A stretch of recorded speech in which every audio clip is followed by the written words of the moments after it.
10 outils puissants pour s'en sortir après un pervers narcissique. Tu sors d'une relation toxique avec un pervers narcissique? Tu as le sentiment d'être perdu, brisé et sans repère? Cette vidéo est pour toi. Je vais te partager 10 outils concrets et puissants qui peuvent vraiment t'aider à te reconstruire, reprendre confiance et retrouver ta liberté intérieure. Et il n'y a pas de bons ou de mauvais outils, seulement ceux qui fonctionnent pour toi. 1. Le journal thérapeutique. Chaque jour, écris ce que tu ressens, ce que tu vis, ce que tu découvres sur toi. Car le fait de faire cette chose toute simple t'aide à sortir le poison laissé par la relation. Cet écrit devient le témoin de ta guérison. 2. Les livres de référence. Les manipulateurs sont parmi nous. Isabelle Nazaraga.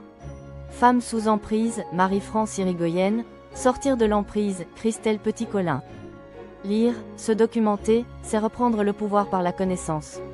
Personnellement, j'ai préféré lire des ouvrages de développement personnel et spirituel, mais encore une fois chacun ses outils intelligents.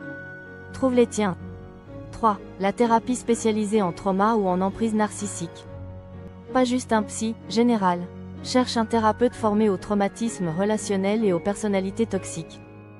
L'objectif est de comprendre, de désactiver les schémas pour mieux reconstruire ton estime. Sortir de la posture de victime pour te réapproprier ton pouvoir personnel. 4. Les podcasts ou chaînes de soutien à entendre d'autres voix, d'autres histoires, ça valide ce que tu as vécu. Et ça te fait sentir moins seul. Métamorphose, émotion, cette chaîne-ci ou des chaînes dédiées à la reconstruction après emprise sont des soutiens sur ce chemin. 5. Les groupes de parole en ligne ou en présentiel. Parler avec des gens qui ont vécu exactement la même chose, ça guérit. On y trouve du soutien, de la solidarité, et surtout, de la compréhension sans jugement. 6. Une liste de signaux d'alerte. Fais-toi une liste claire des comportements que tu ne toléreras plus jamais.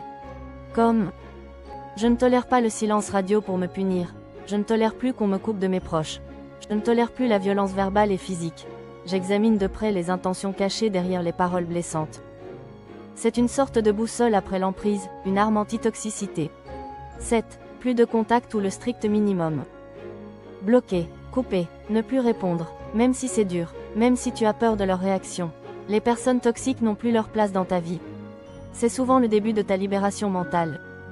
8. La méditation ou la cohérence cardiaque. L'anxiété post-emprise est réelle. Respirer, ralentir, se recentrer. C'est une manière de reprendre la maîtrise de ton système nerveux. 9. Les affirmations positives. Oui, ça peut sembler simple, mais c'est puissant car nos pensées créent. Je mérite d'être respecté. Je suis capable de dire non. Je ne suis plus manipulable. Et tant d'autres encore. Le cerveau finit par y croire et nous pouvons enfin créer d'autres émotions dans notre corps. 10. Le projet personnel ou créatif. Crée quelque chose. Crée quelque chose. Écris, peins, fais du sport, monte une chaîne YouTube, une entreprise, suis tes envies. Si le projet te ressemble et avait été mis en sommeil pendant la relation, alors c'est encore mieux. Et sinon, donne-lui naissance.